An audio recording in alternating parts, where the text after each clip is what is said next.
I've done some story I've been part of.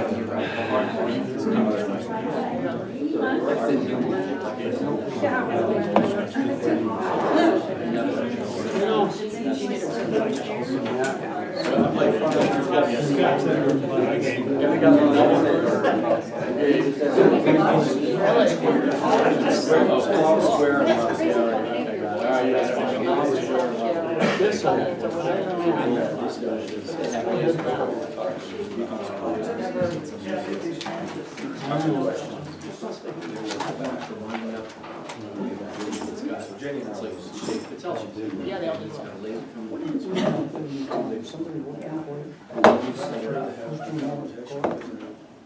Starts like the two is where they're all laying out the floor.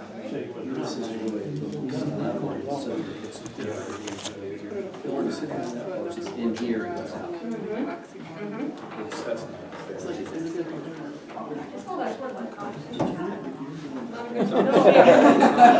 and you want to be We're gonna spread it all the way across. And you snap a line.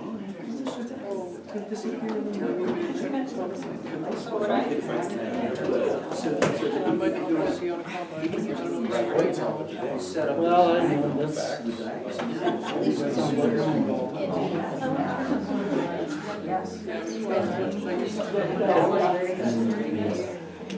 And I did a call. Somebody didn't show up. That's what the shirts. got the jeans on.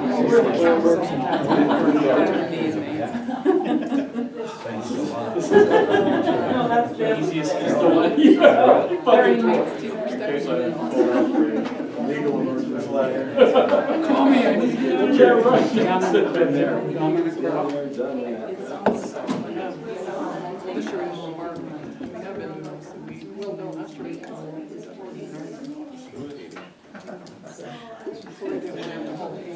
Somebody will make the canola pay. My experience wasn't so great.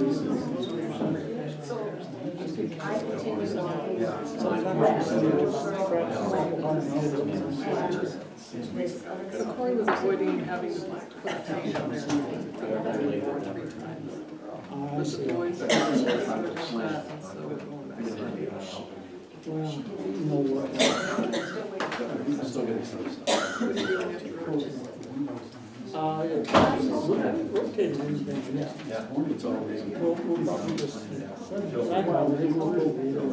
don't have a combine.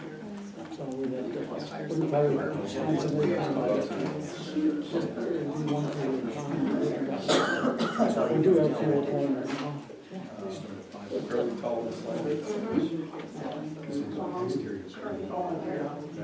But we found that hay market's more stable. And the hay market's not affected by the world. Everything else in the world is.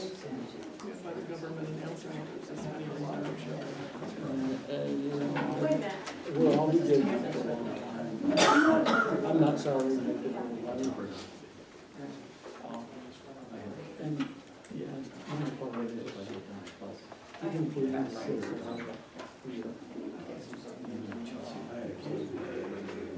It's not too much. So almost. So in some of the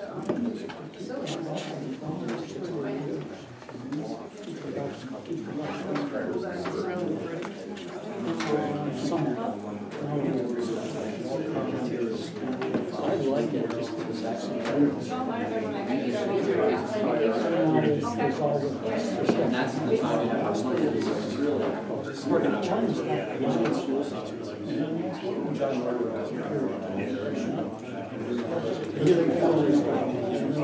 And it'll be cool.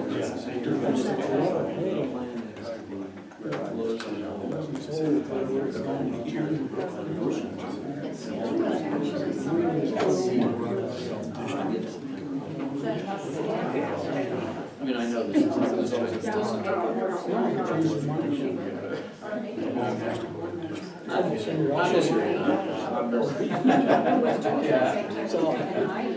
I'm sure our roundup was sooner than what they originally. Yeah, I was thinking that too, actually, when I was going to the meeting today, I was like, Tuesday, to see. There's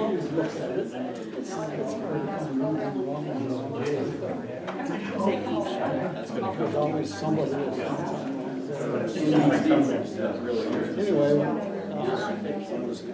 we're about there. Yeah, well, we haven't got 100%. See what the market looks like. We're really trying to find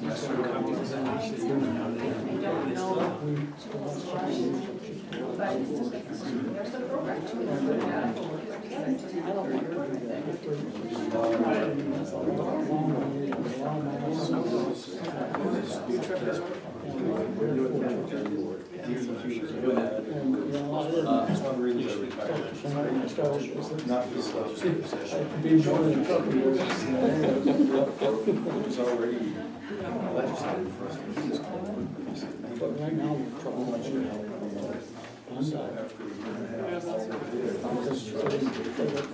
we sold them time. I think so. We don't do it. I guess it's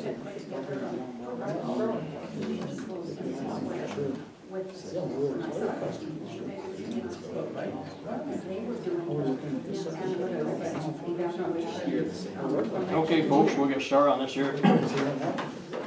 5 o'clock, back a couple minutes past, public meeting.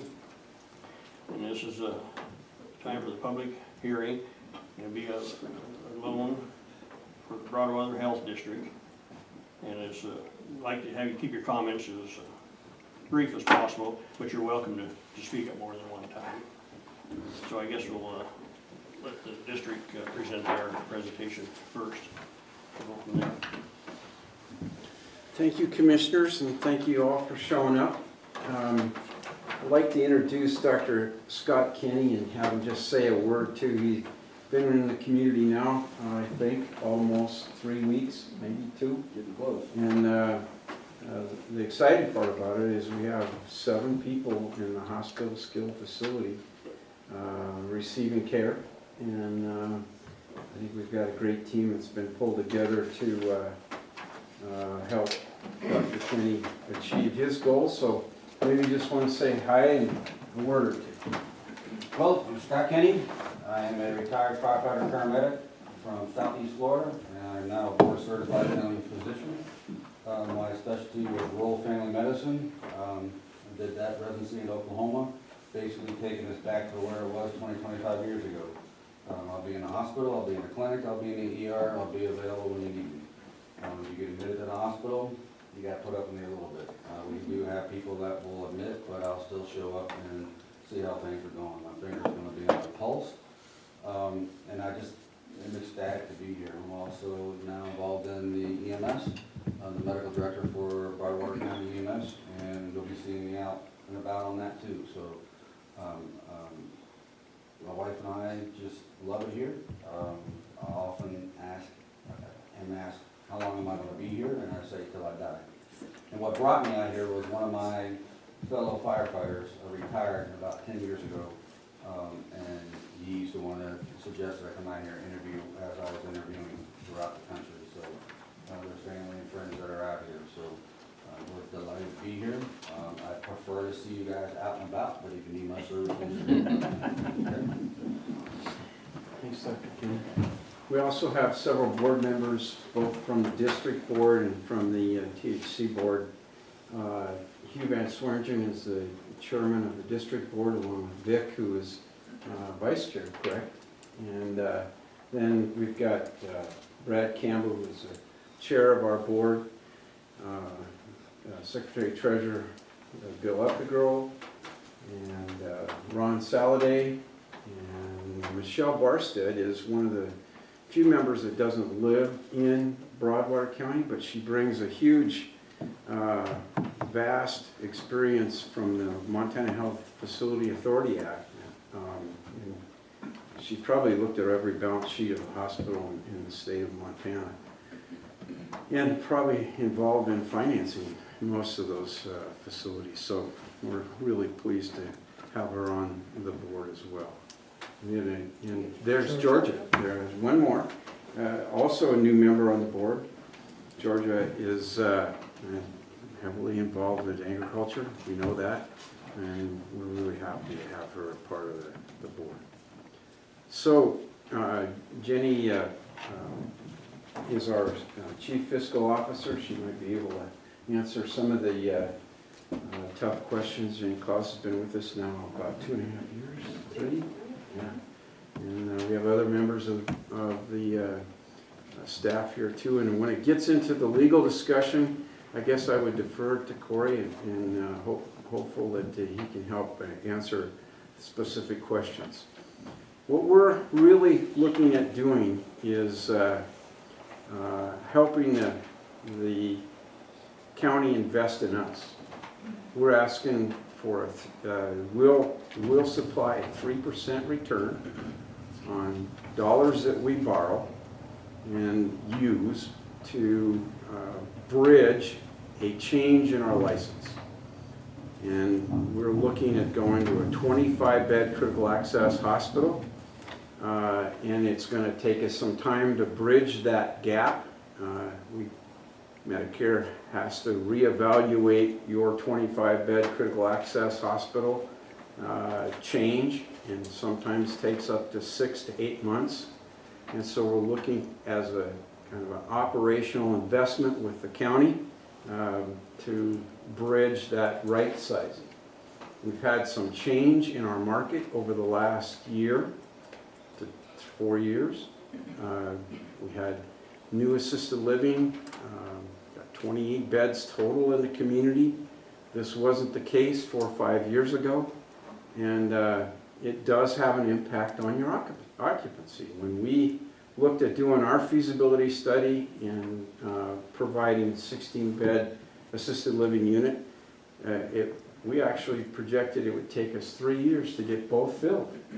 So this isn't anything new. We actually had forecasted that, and that's one of the reasons we didn't go forward as quickly as we did with the USDA $2.9 million approved loan. So as it turns out, we've got a right size, and it just takes some dollars to go through and bridge that process. We want to go to a 25-bed critical access hospital. That'll allow us to have anywhere from 18 to 20 skilled intermediate beds in the facility, and 5 to 7 hospital beds in the facility. What that does is currently, I know this is really this is my drawing, so don't make too much fun of it. Currently, the nursing home carries 84% of the cost of the entire building. And Medicare only carries about 16% of the cost of the building. By right-sizing this and going to a 25-bed critical access hospital, Medicare then participates in the entire building, not just 16%. So if we have 60% of our facility used by Medicare, Medicare will pay 60% of the overall cost of this building. And what we see that doing is minimizing our risk. And right-sizing the building so that we're better prepared for the future. We see about this part of the building, expansion and therapy services, that Dr. Kinney and the mid-levels that we have now are really stressing to take a hard look at cardiac rehab, pulmonary rehab, maybe expanding physical therapy services, and the whole skeletal rehab process. So we really think this tends to get us in a better place, less risk, or minimizing the risk. And we think the unique way of paying 3% back to the county with their opportunity to reinvest that dollars that we use to bridge this operational time. We think that'll help. So that is sort of it in a nutshell. Many of you have heard this already once or twice. And maybe it would be best to try to answer questions that people might have. And we've got a great team here. If I've missed anything and you want to add to it,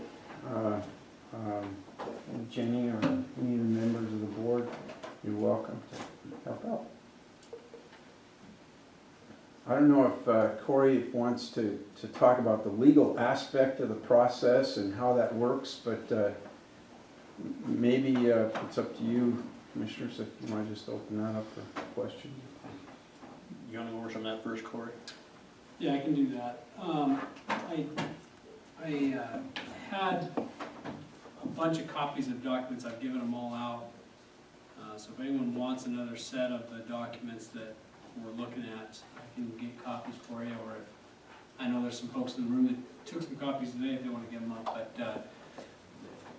But essentially, a county cannot give a loan directly to a hospital. Okay, it doesn't have the authority in law to do that.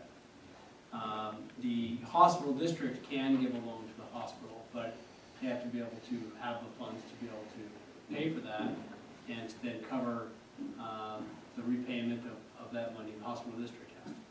So there is a provision in statute, and I hadn't seen it before, but it's there, for a tool that's called a registered warrant. And basically how it works, it's limited, there's only a few different local government entities that can do it. A hospital district, a school board, a municipality, or a county, really. And basically what it says is that if one of those entities doesn't have sufficient funds to pay a particular bill, because that's what a warrant is essentially an authorization to pay public funds for a particular bill, then it basically says, we're not going to pay it right now, we register it. And people can purchase those registered warrants. Well, the county, by statute, has the authority to purchase a registered warrant, which is basically like an IOU from the hospital district. So that reality is what prompted this transaction. Essentially, the transaction would be that the hospital district would loan funds to the hospital to cover this period that Kyle described. And the funds for that would come from the county investing in a registered warrant from the hospital district. So I think they've talked about two different installments, the first one being $750,000. So basically, the hospital district would issue a $750,000 loan to the hospital. Simultaneously, the county would purchase that $750,000 debt at an interest rate of 3% over 5 years. And then the hospital district gets repaid that money from the hospital, and then it pays the county. So ultimately, it's an interest rate of 3%, which you'll hear about from the investment folks, what that means in terms of what those investments look like compared to what they have now. So I've worked with the attorney for the hospital. His name is Kirkpatrick out of Billings. And basically there's 3 different documents or 4 different documents involved. One is a investment agreement between the county and the hospital district for this registered warrant. The second is a loan from the hospital district to the hospital. A third is a trust document to basically, it's kind of like a mortgage on the ambulance building, so that the county will own a mortgage or hold a mortgage on some of the hospital district's infrastructure. And then there's a county resolution by the county commissioners that they would have to authorize to do this whole thing. So there's 3 entities involved. There's county commission board, there's the board of the hospital, and there's the board of the hospital district. And so as this thing kind of was presented to us, it was, number one, fairly complicated. It's really not that complicated once you break it down, but initially it looked a little odd. So I recommended that we do a couple public meetings, and we spent a couple hours this afternoon with all the entities walking through just what this transaction looks like. Documents are not final, but they're moving in that direction. And then I suggested an evening meeting just so that members of the public could come and provide their opinions. So the one concern, there's been two concerns that have been expressed. One is that the county cannot loan money to the hospital, and that's accurate. So the hospital district board, however, is authorized by law to do that. They actually have a pretty broad mandate on what they can do.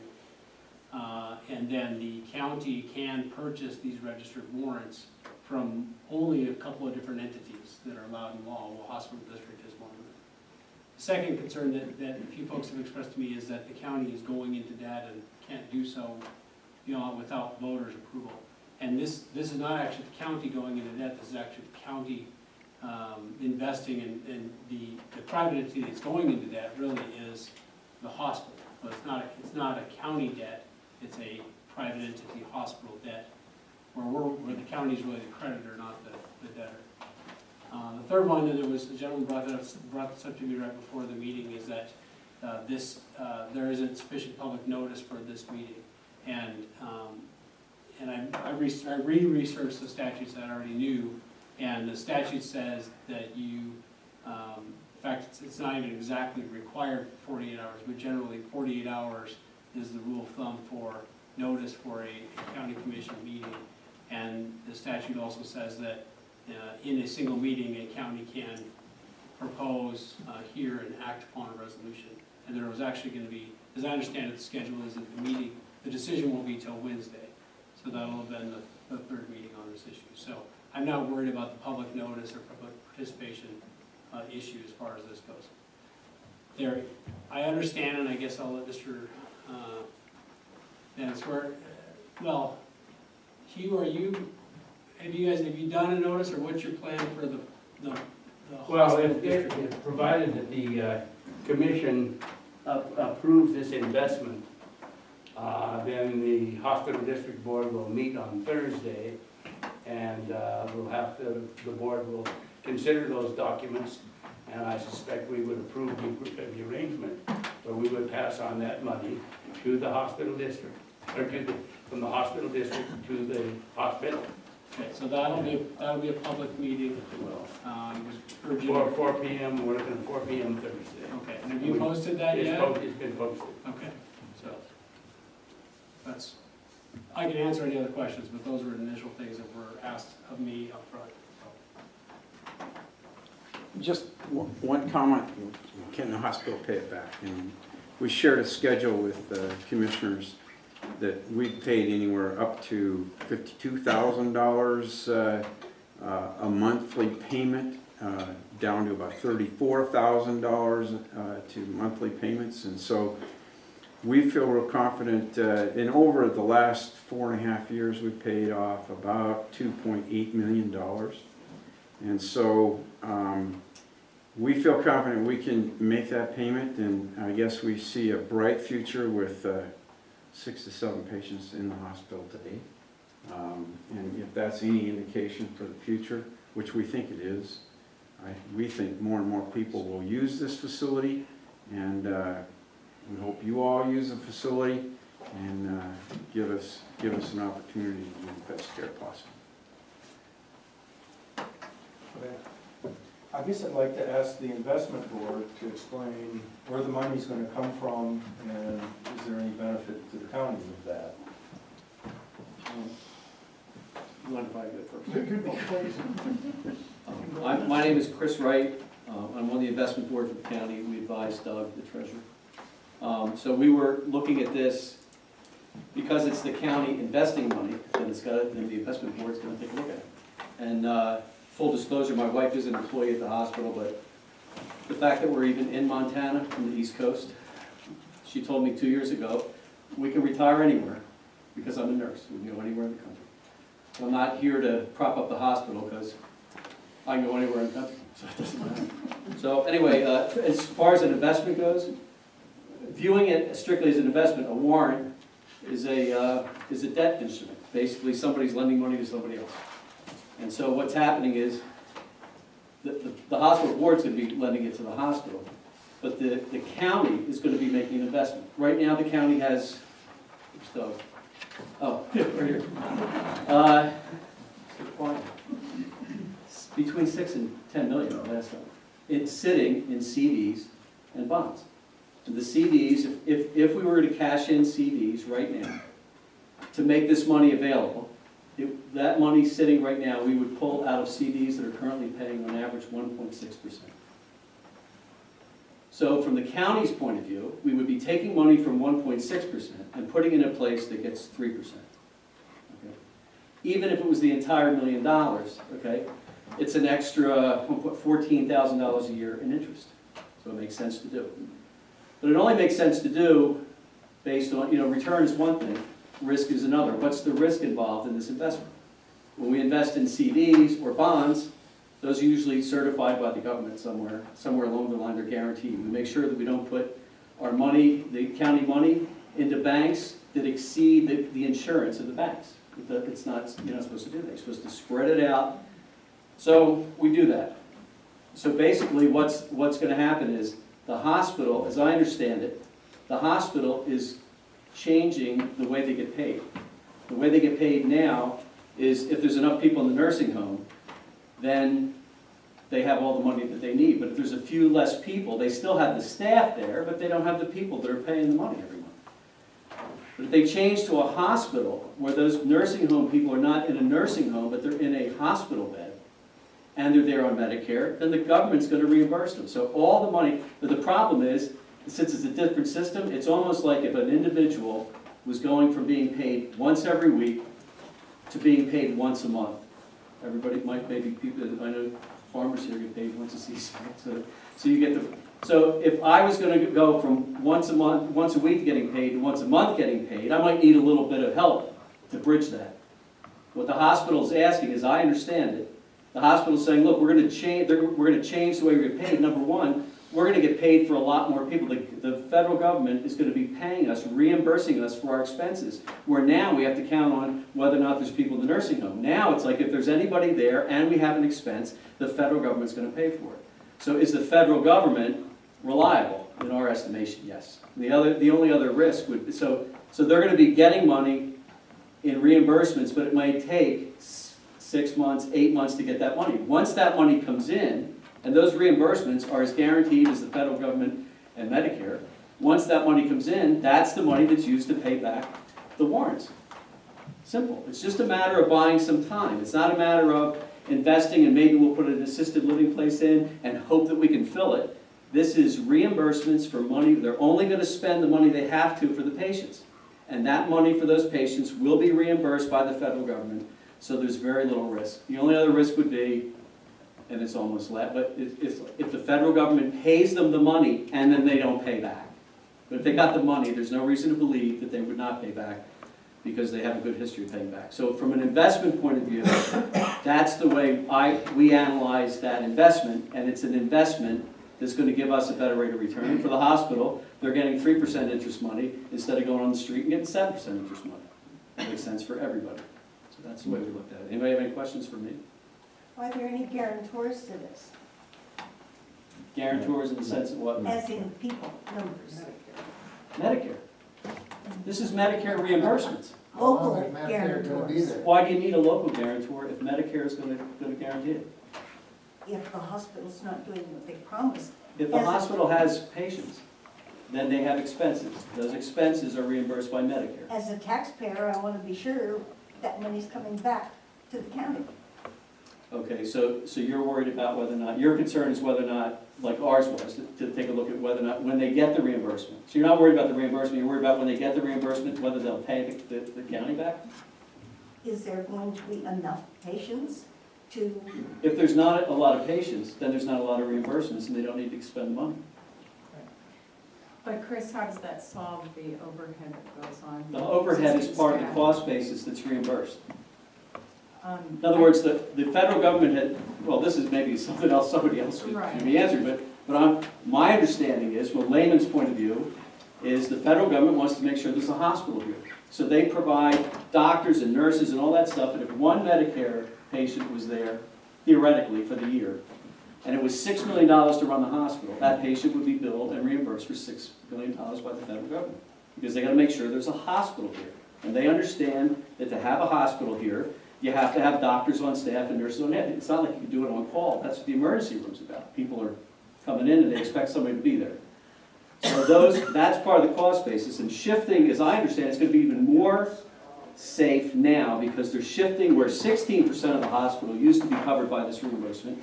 Now it's all of them. It's even more, it's like less, because now if they get only 20, if let's say they have 24 residents at the nursing home, but like break even's 28, then they're losing $12,000 a month or whatever the number is. You know what I mean? It's like, because they have the expenses, but they don't have the people sitting in the beds. This way, if people aren't sitting in the beds, what's the expense? They don't have to bill them for drugs and services, right? They still don't pay the checks. But that's part of the, as I understand it, you'll have to ask the hospital people, but as I understand it, that's part of the, correct me if I'm wrong. You're right. That's part of the, okay, I'm right. So that's part of the reimbursement. That's all figured in. There's no surprises. Now there's no surprises, like, oh my gosh, we have to fill the nursing home, we have 3 extra beds, or, you know, like four beds at $6,000 a month, it's $24,000 a month that they're not bringing in. This way, with the reimbursements, it's all covered. Yes? So This is for me, right? Yes. Okay, good. So if, what you're saying, the provisions, where from the federal government are these provisions coming from? Is it coming from the Affordable Care Act? I asked this question earlier today. It's not the Affordable Care Act. I asked the chief financial officer, how long has the hospital been receiving reimbursements for the critical access hospital part of this operation? And the answer was? 35 years. That's what she said earlier. So she said So the if same you- thing. So for 35 years, the federal government has been making sure there's a hospital here, okay? Unless there's a change in the law, then that's going to continue. If Medicare goes out, and as Kyle pointed out earlier, only 1.6% of the Medicare total budget is the part that supports the hospitals, the critical access hospitals, the rural hospitals, so that way, you know, because they understand, when the kid drowns at the pool, it's better to have a hospital here and then stabilize them and get them somewhere else than to take them in an ambulance, not knocking the ambulance people, but to take them in an ambulance before they can do anything serious up to helm. You know what I mean? So the federal government supports hospitals by making sure it's not a good business decision, but they're doing it to make sure we have hospitals that we don't have to travel, you know, 60 miles to go to, or 40 miles to go to. That make sense? No? Part of it does. Part of Okay. it- He's shaking his head, I just. The part of it is that, so basically, if they only have one, Theoretically, if they had one patient. if they have one patient, Yeah, okay, Okay. this is just theoretical. yeah, I understand, but, you know. So that for 30 days, 86% of the hospital's cost is paid with that one patient. If they're a Medicare patient, yes. That's my understanding, am I wrong? And 100%, the whole year's cost to run the hospital would be reimbursed. So why do you need a loan? Here's why, well, that's exactly, Why do you okay. need a loan? Why do you need a loan? Because the reimbursements for the government are gonna be delayed 6 to 8 months because of the way, when they redo all this thing, they're gonna take a look at what your expenses are, they're gonna evaluate it, and then they're gonna say, okay, great, here's what the reimbursement's gonna be. In 6 to 8 months, they've got payroll, they've got all kinds of operational costs that they have, that they know they're gonna have, doctors to pay for. But you said they pay the entire bill, Yes, that's what the reimbursements are for. so what do you need a loan for? Because people can't, because the new doctor can't wait 8 months to get his paycheck. That the nurses and CNAs can't wait 8 months to get their paychecks. Do we get to be able to wait 6 to 8 months to pay our taxes? It's I kind of don't like, know how that's germane to what we're talking about. You wanna know whether or not they're gonna be reimbursed. Same thing. I It's guess kinda- then you should talk to your federal representative about what's going on with Medicare and how they make the reimbursements. We're just trapped, yes. You actually So- supposed to pay your taxes. One of the things that Corey had mentioned, and he was discussing up there on some part of the legalities, Make my head spin too. one of the things that he said was that we will have a mortgage on the ambulance and the hospital's equipment. Well, Who owns, may I ask, who owns that equipment now? So there's, it's not that simple. So the hospital district owns the building and the land that it's on, okay? The ambulance building is also owned by the hospital district. The equipment inside of it is owned by the hospital, okay? So they, they own the shell, the hospital runs the entity and owns the equipment that's inside. So there's a lease agreement between the hospital district and the hospital itself that they pay the rental, they pay a rent to the hospital district that's, if there is a loan, because there's a law that says that if there's a loan out there that the hospital district has to receive sufficient revenue to cover that loan. They pay a monthly rent that will be minimum of what is required to pay that hospital district's loan payments. There's provisions that if suddenly, we were to dissolve the hospital and dissolve the hospital district, what we do as far as the equipment, all that goes. But that's, the old contract which was started, I think, in 1986, and then it went for about over 20 years that it actually wasn't even current. It had various provisions about dividing up the stuff inside and selling it, and it just, frankly, it didn't make any sense. So a year or two ago, we renegotiated the lease, and the equipment that's inside, that's for running the hospital, is owned by the hospital. The building, the facilities, the real estate is owned by the hospital district, which is really owned by the citizens within the hospital district. Okay, And that's the ambulance building as well. okay. And so, curiosity, since this is being called an investment, is there a financial report or statement? Yes. Do you have an So, audit? what do you need? We just received some, I guess you'd call it a balance sheet from the hospital. I believe you had that today or last week, or whatever. So, what do you want is the question, and you can Well, I probably. guess my question is, most investments is, one of the things that's asked is a financial statement or report, so that there's some verification along the way, and I was just curious if they, because a couple of years ago, they didn't have one. Yeah, so I'd say a couple things. One, I mean, as far as what I'm doing in this, my first question was, is this thing legal? And that's what I was confronted with a week ago. And so going through the process of a loan versus a warrant, then doing the research, saying, yes, you can do this as a registered warrant. As far as the investment stuff, I would first ask the guys up here that know more about that. I would ask Jenny. She could It's not like a mutual fund, you get detailed statements and prospectus and all, you don't need that with a warrant. A warrant doesn't require it. But we certainly But are I guess open to. because there is but- public funds? As, does that change- because does that I'm change? on the investment board for the county, and I know one of the county commissioners goes to the hospital board meetings on a regular basis, they're aware of what's going on in terms of the finances. And add that to the fact that this reimbursement is what will pay back this money. They're only gonna use as much as they need to cover the cost until the reimbursement comes in, and then that reimbursement will pay for the warrants. So then, See what I'm saying? so you receive $750,000 up front, right? Right? So what do you, because you're borrowing a million, right? No.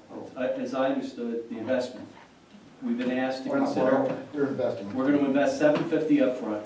Over 5 years, it's $150,000 a year plus interest, okay? The interest on $1 million at 3% is $30,000. So it's, as each year goes by, just like a mortgage, you're gonna pay off. So $150,000 a year, which is what, $12,500 a month, which is easy. I mean, that's what the reimbursement has to cover. We're talking about $12,500 a month plus some interest to pay off that investment, okay? And that reimbursement is what's gonna pay for it. So as an investor, I'm looking at, what are the odds somebody's not gonna come up with the money? The federal government's been 30-some years, has been paying these reimbursements. I see no reason to believe, unless you can show me something, there's no reason to believe that money is not gonna be forthcoming. And then the question is, once the money's in the bank here, are the people at the hospital responsible enough to pay that money back to pay off the warrant? They have been paying money for years. They've been paying money back. They've been paying millions of dollars back in loans. So I don't see any reason why, when they had the money, they paid. I haven't heard of anybody that's reliable that said they defaulted on anything. They've never defaulted on anything. They've always made their payments. Whatever payments. Well, have they paid their half, first $400,000? I'm sorry? The $400,000 that they borrowed? Hey, you know what, here's what I understood. Have they paid that off yet? I'm building a house, if I do a construction loan, I'm doing a mortgage, they don't want the money until I'm done in the house, right? And when I've done construction loans commercially, when you're doing a commercial loan, when we had apartments, you wanna renovate the apartment, you borrow $1 million, and they say, okay, great, and here's the interest payments are due. I can't rent the apartments until they're renovated. So part of the loan is, they'll actually lend you money to make your interest payment. Right. Seems crazy, but that's kind of We what's going borrowed, we on. loaned them $400,000 3 or 4 years ago. Has that been paid back? As far as I know, Everything's current, there's one payment left in October. and it's not October. Okay. So they have been, yes, but and as the investment guy, I check, yes, that's all, they've never defaulted. The only time the county ever made money was as they were getting going, the county covered some loan payments, I think $60,000 twice. The first year. Okay, until they got rolling. After they- 2013 and 14. But there's a perfect example of how they needed that, right? Now they're coming to us saying, don't give us the money to pay the loan payment, just give us the reimbursements will make the payment and we'll pay interest on top. Seems like a good, I mean, why would I not do that? It's more interest than the county's making now. Well, yeah, because it almost sounds, Not too good to be true, but certainly That's why I asked the viable, question. certainly viable. They're not saying they're gonna give us 15%, then I'd start to worry. Right. Okay. It's under the Affordable Care Act because it's gonna crash. It's No, not, it has. it's Medicare. Yeah. Modification. So how Well, it's long, Medicare that's been going, the Affordable Care Act extended Medicare to a bunch more people, but the fact is, this program's been going on for, Right, and I wasn't aware of that. okay. Go ahead back there. Kyle, I think what the gentleman was trying to get at, maybe Jenny, you could clarify this, is that for some transparency, that as a taxpayer, they could come in to see you, or you would put out a monthly publication in the newspaper that they could see where, okay, we've got this much loan, but we've repaid back the 2,000 or whatever. I think that's what you're kind of asking. That's part of it. More of a Sure, so- transparency from your perspective. So two things, one, we offer in our public meeting every month is our financials, there's a nice financial packet that's put together every month. In addition to that, any banks we've ever done work with, we submit quarterly statements to them. So they have those and the opportunity to meet with us or talk to us about that. So if that's something the hospital district or the commissioners need to be part of and see, I would expect them to be there, or we have this stuff for you. And anybody is always welcome to come to my office and sit down and go through them. We don't publish stuff only because not everybody understands financial statements. But I'm just getting it from a transparency though, even if you did publish it and they don't understand it, at least you've done it, and I think it takes away some of the negativity that you're being secretive. I mean, the organizations I've been involved with, that's the one thing that they always come back on, you didn't put anything out there. And I certainly we can publish, I'm just throwing it you know, out for a what kind of suggestion. debt payments we're making every month and what our debt balances are, if that's something that people want to know. what are the outstanding loans that you have down? Currently, Yes. we have I actually have them all printed out for you. We currently have a line of credit that has termed out, that we're making payments on, monthly payments. There's one payment left at the state bank that was the original $400,000 loan. We do have a mortgage on a piece of property that we own across the street from us. And right now, that's the majority of our debt. Other than that, there's a couple of small, This line of credit, how much of that have you accessed? all of it, And that amount is? 500,000. So you have a line of $500,000 line of credit, looking for $1 million investment. We already maxed out the line of credit, and it's at 7%. We do have 4 banks. 900,000. We do, exactly. So these 4 banks have offered us to extend another 400,000 to us, again at 7.5%. Doesn't make sense for us to pay interest payments at 7.5%. We'd rather pay it to our home, our family, here in our county, let them make more money on us and not go outside. It's 6.5 though, isn't it? No. That's what Kyle said at the last meeting. No. Well, I think that was the original amount, the 6.5. When you end up doing all your payments and you draw it out, it actually, with your origination fees, you guys all pay closing costs on your mortgages, right? Same thing. Ends up just a little bump. It really is closer to 7% with all your closing costs. So do you have 900,000 or do you have 400,000? 400,000 available. Okay.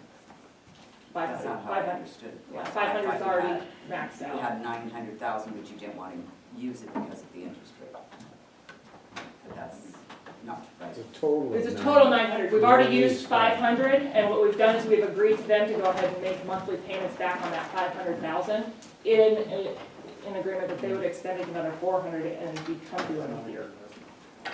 So, Go ahead there in the back. I think you were next in the green. Thank you, yes. I'm Kate. I used to work at the hospital, many of you know that. And I'm still a very loyal supporter. Ernie Nunn, if he were here, would be able to attest to that. Part of my retirement, one of the funds, I'm not giving you everything, but I do have a trunk reserve for Broadwater Hospital.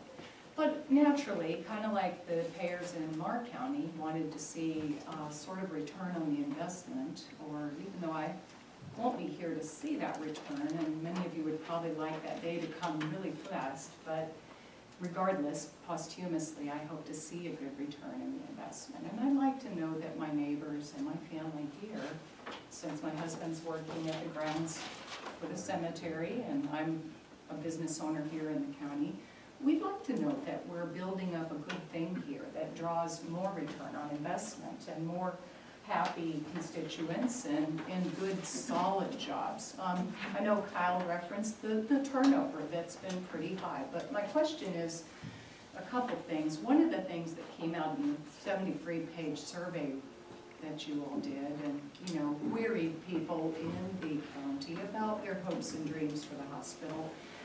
And also my question about the semantics of how the separation of space and the ebb and flow between the people in long-term care versus who might be in these swing beds. So the one question is, the survey respondents said they really, really like having long-term relationships with their providers. I've now counted 10, and I'm sorry if I forgot anybody, that have changed over in the last 4 years. How do we address that, and does this loan or does this vision of a new service somehow address getting more stability with hospital staff, or is there some other non-financial key to that, creating stability with the staff at the hospital, not just the clinic, but amongst all the staff, so that 70 or more workers aren't lost in the next 4 years, as I've counted. And secondly, the semantics of this space. What I'm most worried about is that some of the long-term care people experienced quite a isolation this last winter. I didn't quite understand all the details, but for a matter of weeks and weeks, they were cut off. And so some of the other hospitals that have done this kind of thing, like Anaconda, they're doing very well. Ennis, Polson, many of these other similar critical access hospitals have a much more definitive division of space. And since there's only the one nurse station, I'm very concerned that residents down the hall that might have things like dementia or what have you, very high needs for more line of sight or response to call bells, not be pushed down the hall out of line of sight, but secondly, how do we protect against having more acute stays and people that are more sick, not spreading these kinds of viral infections or other pathogens to these residents so that they aren't exposed to more of these quarantines that are very detrimental to, I think, their emotional and physical well-being, and that's just semantics. I'm just curious how you guys propose to kind of answer that. Can I just say something, since I have a mom in nursing home? That's awesome, yeah. I also went to visit in Helena, and they were underreported, it wasn't our little community. It can happen Yeah, anywhere, it can happen and it anywhere. happens a lot now. And it Yeah. does, so, you can't say it's just ours. No, it's a concern And everywhere. so, I was one of those people that couldn't go and see my Yeah, mom for 2 months. it happens a lot now. So, it's not just, No. it's just not ours. It's everywhere. It's a big problem. So 2 quick answers. Basically, actually, if we go to 25 beds, critical access, those patients will actually be closer to the nurse's station. So better and closer and more accessible to nurses. The therapy services, we hope at some point take a lot harder look at using this area for cardiac rehab, pulmonary rehab potentially, and expansion of physical therapy services. As far as the patients and patients' families over the winter time, we had one flu victim, and through the entire flu season, we were pretty much flu-free. We appreciated greatly the cooperation and collaboration from family members, but I think they cared for their own, plus anybody else that might be carrying a germ. So we're really happy how that turned out. Those are the two questions: closer access and the quarantine that we experienced. So where's the 3 or 4 separation months. that protects, I'm not quite seeing how the building breaks up to. What kind of separation are you asking? Well, like I mentioned, in some of these other places, like Sheridan, they're building a whole new center. So they have complete separation of their long-term beds. They're not anywhere in the proximity, they're not even in the building. Well, that's not true. They're gonna have a facility that's a critical access hospital, and they can swing beds for interim long-term care if they need to. White Sulphur Springs has a swing capacity of 25 beds. The intermediate skilled patients are available. In fact, this will work out pretty darn well. What we've got. And the White Sulphur people are all on the same floor like that, right, with those contiguous doors that open up shared Yes. space? Okay. Excuse me, did you say Sheridan will have a 25 bed? Well, they're gonna be critical access hospitals, what I They're said. critical access, Yeah. And they can swing beds, intermediate. But not 25 like this? No, I didn't say 25. No. I said critical access facility. I just have one other question. So this lag time in between, you know, when you switch from being hospital nursing home to a COD, and you could set it, could take up to 8 months. Do you get reimbursed for those expenses, you know, from the time you declare that, or however that works? That's why we're looking for this process to help fund that. But would you get change. reimbursed from, so say you lose 6 months, do you get, is it retroactive? Until the time that you've It's not, okay. licensed for 25 beds, at that point, you get You bill reimbursed. forward from there? Yep. Okay, I understand.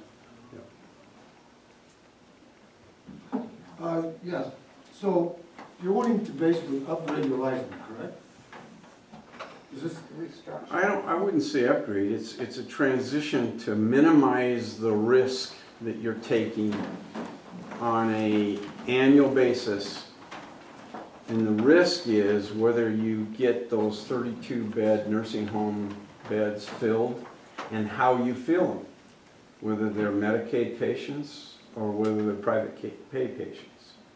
And a lot of times you don't have that much choice. If you've got a Medicaid family that wants to admit their patient, you're going to take that patient, especially on a local basis. So you don't have the Medicare participation in helping you minimize that risk when you have 84% of your facility being carried by the 32-bed nursing home. So what, would you apply this, when you apply to the federal government for? You have to relicense it, and it goes through Denver, through CMS, Center for Okay. Medicare So Services. what is the guarantee that they're going to accept your application? The federal government really wants nursing homes not in the business. And we've talked with the Department of Health, and they've told us the process is about 3 months. And then as soon as they get approval from Denver, it's a matter of days that the state will be able to issue the 25-bed critical access license. Okay, so what can be the detrimental part where you can be refused your license? It's not happened It's in the guaranteed. country. Yeah. It just takes a period of time. It's just a given, that it's guaranteed. It just takes a lot of time, is all. So how long have you been, because back in May or April, you were asking for the money from the county for the IGT transfer. So why did you need that if you were gonna do this? The IGT is a retroactive payment for the services that you've provided in that past year. And our Medicare population in the nursing home was, I'm thinking about 65 to 70%. Medicaid, I'm sorry, did I say Medicare? Medicaid population in the nursing home was about 65 to 70% over that past year, so it's a retroactive payment that's matched by the state and federal government. What happens to the nursing home? What we're doing is right-sizing our facility because we've had a hard time filling 32 beds. Essentially, the patients, the 18 to 20 patients that will be in the facility will be intermediate skilled patients. That'll bring our licensure or our caring for long-term care residents down from 32 to 18 to 20 patients. Right now, we're at 25 patients in the nursing home. And we project over the next 3 to 6 months it will be somewhere between 18 to 20 patients in the nursing home. They won't know a difference. It's literally, it's just a piece of paper that identifies them. The in care is the different ways. same. The care is the same. Bill's got some questions. I'd just like to address the commissioners, you can sit down, please. I came to address you guys because my fellow ranchers, they're all out in combines and tractors. I'm headed there again, I just come in. They feel this should go to the voters. They honestly feel that the commissioners should not make this kind of decision, or that we should have been given, I know it's legal, I understand that, I checked it out too, but they should have been given more notice, maybe 5 months, 4 months. To vote on this by next Wednesday is absurd. And, you know, the fellow ranchers and farmers and myself feel we should not be involved with the hospital. The hospital has got some negatives. I know a lot of them. I was involved in law enforcement. The county hospital administrator is not up front. And I have paperwork to prove that. And he has got other motives. And I know that your mother's in the hospital. My mother was in the hospital here twice. She's 100 years old. She's very good. She refused and left the hospital because of the care. And 3 of the individuals in the county came to me, and I know they came to the sheriff's office, but they were afraid. And I want you commissioners to know this, go check it out. They were threatened by the hospital administrator with a lawsuit if they went forward with why they were relieved or what was going on in the hospital. They knew. So the truth here is not out. The public don't know. There needs to be some research. And that's why the taxpayers wanted to go to the vote instead of the 3 individuals. We respect our commissioners. We elected you. But this is different than running a county. And when you talk about $6 million money to be invested, or the county has extra, hang on to that money. We could be the lodgepole fire. We could be floods. We could be anything. Please hang on to the money. It should not be spent. Let the hospital do its thing. It can get financed other places. It doesn't need it from the county. The county has given the hospital lots of loans. Some of them worked out, some have been long to pay. But hang on to our money. Let the hospital operate itself. And when you talk about services at the hospital, there was 2 individuals in March and February that went to the emergency room. One lady had a broken ankle. It was wrapped in a towel and tied with twine. They were in a 1959 pickup. There was no splint put on that leg at the hospital. There was no offer of an ambulance to take the woman to Helena.